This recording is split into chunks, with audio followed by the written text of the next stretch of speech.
Gracias por continuar con nosotros en 21 Noticias. Bueno, pues en el mes de marzo personas morales y en el mes de abril personas físicas presentan su declaración anual. Y para hablar sobre las facilidades en este trámite nos acompaña el día de hoy el doctor Jesús Valdés. Él es académico del Instituto de Investigaciones Económicas de la Universidad Iberoamericana. Doctor, buenos días. Muchas gracias por estar con nosotros en esta mañana, pues para explicarnos este trámite de la declaración anual. Habrá facilidades debido en mucho a que ha aumentado enormemente la cantidad de contribuyentes. En primer lugar hay que decir una cosa, y es que la base aumentó en 58 millones de contribuyentes sobre la población económicamente activa. Quiere decir que más del 50% de la población económicamente activa ya está participando de esto y se espera que actualmente por nuevas acciones que se van a tomar para darle de alta en el registro federal de contribuyentes a personas morales y físicas bajo la condición de sociedades anónimas simplificadas, esto aumente a 61.8. Entonces, esto es válido, ¿no? Si se quiere ver que nuestro sistema, por lo menos de captura de recursos de forma tributaria, está funcionando bastante eficiente. Doctor, personas que están dadas de alta en Hacienda, como personas físicas con actividad empresarial, por ejemplo, pero que de igual manera perciben un ingreso a través de una nómina, que son asalariados, pues ¿se modificará su declaración? Bueno, lo que pasa es que los asalariados en este momento, si tú verdaderamente no recibes ningún ingreso, nada más que estás recibiendo un ingreso a partir de lo que te está dando tu centro de trabajo, pues entonces no tienes que hacer ninguna declaración desde el punto de vista fiscal. Esto simplifica los trámites, hace el trámite mucho más fácil y hace que se descongestione, ¿no?, todo este aparato. ¿Por qué? Porque tenemos también el sistema más avanzado en cuanto a lo que es la instrumentación de facturaje electrónico y toda esta serie de cosas. Entonces, esto aplica exclusivamente cuando la persona asalariada no tiene actividad empresarial, no tiene actividad fuera del trabajo en el que está percibiendo a través de una nómina. Y me dice que la factura electrónica ha ayudado enormemente a que se simplifique este trámite. Bueno, ha ayudado enormemente por una cuestión muy sencilla, porque es que se tiene lo que es el control en tiempo real de todas las operaciones y transacciones que se están llevando a cabo. Lo que hace también que esto permita tener una mejor información sobre lo que es el lavado y el blanqueo de dinero, y además de eso permita también tomar acciones jurídicas contra aquellas empresas fantasmas que tratan de emitir facturas sin respaldo de ventas para hacer transacciones que son ilícitas en cuanto al manejo de recursos fiscales. Entonces, las famosas facturas apócrifas, bueno, serán detectadas con mucho mayor facilidad a través de esta modalidad. Ya se están detectando con mucha facilidad las facturas apócrifas. Es muy difícil, es decir, todavía yo creo que la gente en México, hay una cantidad de personas que no se han dado cuenta de que bajo el nuevo sistema hacendario que se adoptó, donde las facturas funcionan de manera electrónica, ya la determinación de una factura apócrifa es muy simple. ¿Por qué? Porque cualquier persona que pueda tener su fiel, que es la firma electrónica, puede saber cuándo la factura es apócrifa o no, entrando precisamente a lo que son sus condiciones hacendarias. Doctor Valdés, díganos, ¿quiénes son las personas que deben o debemos de presentar una declaración anual, ya seamos personas físicas o personas morales? Por ejemplo, las personas que trabajamos en una dependencia gubernamental, ¿también debemos de presentar una declaración anual de manera individual? No, la declaración anual, bueno, se presenta cuando tú tienes el trabajo por cuenta propia, es decir, tú tienes tus actividades que son independientes de tu trabajo que tú tengas como asalariado.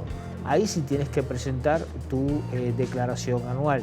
También tienen que presentar su declaración anual, todas las empresas e identidades gubernamentales.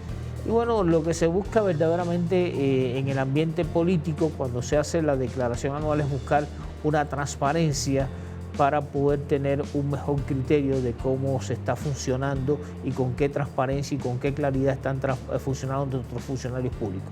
Doctor, y para concluir ahora con esta modalidad y con esta simplificación, ¿los reembolsos también serán más rápidos? Son más rápidos los reembolsos y funcionarán de manera más eficiente. ¿Por qué? Porque sería menos la cantidad de hechos que uno tiene que procesar y más transparente la formación de todos los resultados que se den hacia el interior del SAT.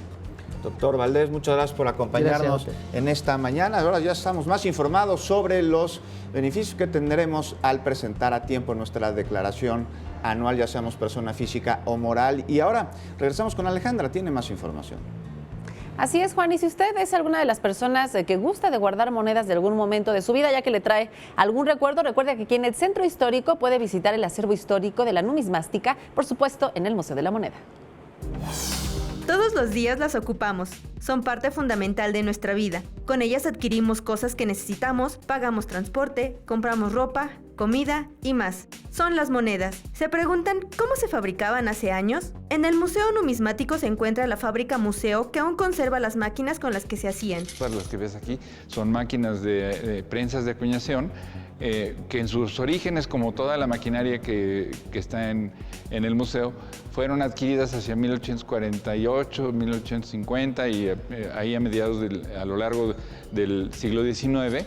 Originalmente eran máquinas de vapor. Después de que hubo un adecuado suministro de energía, se les colocó motores eléctricos para su mejor funcionamiento. Todas estas estuvieron funcionando hasta 1992, que fue cuando se cerró esta planta y se decidió convertirla en museo. El proceso para fabricar una moneda constaba de 6 pasos. Laminación, en donde el metal era oprimido por los rodillos hasta adelgazarlos con el espesor requerido. Después la lámina se cortaba en trozos gracias a la máquina de cospel. Ya cortados, se llevaban al horno para volver a ser laminados. Al terminar este proceso, los cospeles se llevaban al aviar, en donde se hacían los marcos para proteger las monedas. Y para terminar, se acuñaban, que es en donde se imprimían las monedas. Otra parte del museo es la exposición numismática, en donde se cuenta la historia de la moneda. Un detalle a resaltar es que la Casa de Moneda fue la primera que se fundó en el continente americano y por muchos años la moneda mexicana fue utilizada en Estados Unidos. El museo actualmente está considerado como un monumento histórico gracias al patrimonio industrial y la arquitectura del lugar. Puede ser visitado de martes a domingo de 9 a 16 horas y la entrada es gratuita. Con imágenes de Joel Arias, Mariana Sánchez, 21 Noticias. Y si usted quiere conocer o saber más sobre el proceso de cómo se elaboran los billetes, recuerde que una opción es el Museo Interactivo de Economía aquí en el Zócalo capitalino. El Museo Interactivo de Economía se caracteriza por la tecnología que utiliza para que los usuarios aprendan de una forma divertida sobre economía, finanzas y desarrollo sustentable. Para ello llevan a cabo actividades como la elaboración de un billete personalizado. En la sala Fábrica de Billetes del Banco de México se explican los procesos que intervienen en la elaboración de los billetes. Usted sabrá de qué está hecho, cómo se diseñan, los procesos de distribución, la historia de los billetes con diferentes personajes y los elementos de seguridad. Y en ese sentido, bueno, pues existe el hilo 3D, la marca de agua, el elemento que cambia de color. En cada emisión, el Banco de México y la fábrica de billetes como tal van implementando una serie de elementos nuevos para que para la gente sea más fácil distinguir cuando un billete es falso o no. Lo más divertido es que puede diseñar un billete virtual donde usted sea el protagonista. Para ello debe escoger un tema, en este caso el prehispánico, con una denominación de 500 pesos y un elemento de seguridad. Para concluir solo falta sonreír y mirar a la cámara. El billete se guarda digitalmente en el boleto de entrada y puede imprimirlo con tan solo 20 pesos. Ahora cada vez que tenga un billete en sus manos, sabrá todo el proceso que hay detrás de él. También puede aprender algunos datos, como que antiguamente el grabador trazaba a mano y línea por línea los volúmenes, las texturas y las sombras del rostro del personaje. Incluso puede tomarse la selfie con un billete gigante. Con imágenes de Sergio Villanueva, Iraíz Morquecho, 21 Noticias.